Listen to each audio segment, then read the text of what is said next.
And we're joined by Noel Wentworth, one of the numerous candidates running for council. We know your family name through the music shop in town. Yeah. But you've left that part of the or that business? Yes, I've retired from my position as Vice President of Education and Media, and this is sort of a natural calling for me considering the amount of community activity I've been involved with in the past. So tell us about the kinds of things you've done, community building things you've done over the last few years.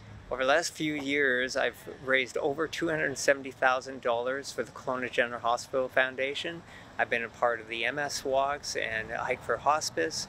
I've also got high school credit for all students in BC for studying contemporary music, popular music, instead of just classical music. So these are things that I love to be a part of it, and the city and the development and helping people push things to the next level.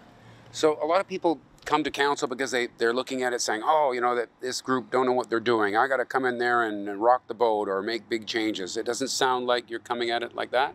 No, I'm going to come in from the angle of I would like to add my voice and take things to the next level. I know that Ryan Donn is leaving council, and I'm hoping to take his place. Yeah, he tends to be sort of a performing arts advocate, Yeah. And you would be that kind of a voice on council? Yes, I would be.